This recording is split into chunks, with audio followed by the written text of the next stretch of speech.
بسم اللہ الرحمن الرحیم۔ السلام علیکم۔ سرپرستی قائم علیہ السلام کے چینل پر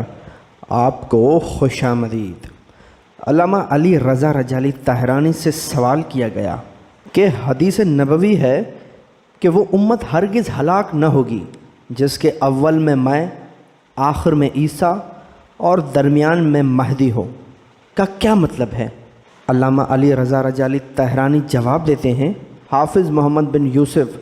گنجی شافعی نے ابن عباس سے درج بالا روایت نقل کی ہے، اور اس روایت کے بعد انہوں نے اپنے نظریات کو ان الفاظ سے بیان کیا۔ اس حدیث کے الفاظ کے عیسیٰ اس امت کے آخر میں ہوں گے کا یہ مفہوم نہیں ہے کہ امام مہدی علیہ السلام کی رحلت کے بعد حضرت عیسیٰ باقی رہیں گے، کیونکہ رسول اکرم صلی اللہ علیہ وآلہ وسلم کا فرمان ہے کہ مہدی کے بعد زندگی میں کوئی لذت اور بھلائی باقی نہیں رہے گی۔ علاوہ ازیں احادیث میں یہ مسئلہ بیان کیا گیا ہے کہ حضرت مہدی امام آخر الزماں ہوں گے، اور کسی ایک حدیث میں بھی ان کے بعد کسی امام کا کوئی تذکرہ دکھائی نہیں دیتا۔ اسی لیے یہ امر ناممکن ہے کہ حضرت مہدی علیہ السلام کے بعد لوگ امام کے بغیر رہیں، اور اگر یہ کہا جائے کہ حضرت مہدی علیہ السلام کے بعد حضرت عیسیٰ امت کے امام ہوں گے، تو پھر پیغمبر اکرم صلی اللہ علیہ وآلہ وسلم کی اس حدیث کا انکار کرنا پڑے گا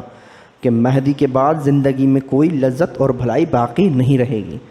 کیونکہ اگر حضرت عیسیٰ علیہ السلام قوم میں موجود ہوں تو یہ کہنا بے معنی ہوگا کہ بھلائی ان کے درمیان نہیں رہی، اور اگر یہ کہا جائے کہ حضرت مہدی کے بعد حضرت عیسیٰ علیہ السلام امام مہدی علیہ السلام کے نائب ہوں گے تو یہ نظریہ بھی ناقابل قبول ہے، کیونکہ حضرت عیسیٰ علیہ السلام بذات خود نبی ہیں، اور ایک نبی کے لیے یہ کہنا کہ وہ امام کا جانشین اور نائب ہے صحیح نہیں ہے۔ اور اگر کہا جائے کہ حضرت عیسیٰ علیہ السلام مستقل طور پر امت کے امام ہوں گے تو یہ بات بھی صحیح نہیں ہے، کیونکہ اگر ایسا ہوا تو امت اسلام کے عوام کے اذہان میں یہ تو ہم پیدا ہوگا کہ دین اسلام آخر میں آ کر مسیحیت کے قالب میں ڈھل چکا ہے، اور یہ کفر ہے۔ اسی لیے ضروری ہے کہ اس حدیث کا صحیح مفہوم سمجھا جائے، اور میری نظر میں اس کا مفہوم یہ ہے کہ پیغمبر اسلام صلی اللہ علیہ وآلہ وسلم نے اس حدیث سے یہ پیغام دیا ہے کہ میں اسلام کا پہلا داعی ہوں، اور اس کے وسط میں مہدی اس کا داعی ہے، اور عیسیٰ اس کے بعد ہوگا۔ علاوہ ازیں والمہدی فی وسطہا کا یہ مفہوم بھی ممکن ہے کہ مہدی امت اسلام کا بہترین فرد ہے، کیونکہ وہ اس وقت کا امام ہے، اور اس کے ظہور کے بعد حضرت عیسیٰ علیہ السلام آسمان سے نزول کریں گے اور اس کی تصدیق کریں گے اور اس کی مدد کریں گے، اور امام علیہ السلام کے دعوے کا اثبات کریں گے۔ لہٰذا اس حدیث کا مفہوم یہ ہے کہ حضرت عیسیٰ آخری تصدیق کنندہ ہوں گے، اور یہ بھی ممکن ہے کہ اس حدیث سے یہ مراد ہو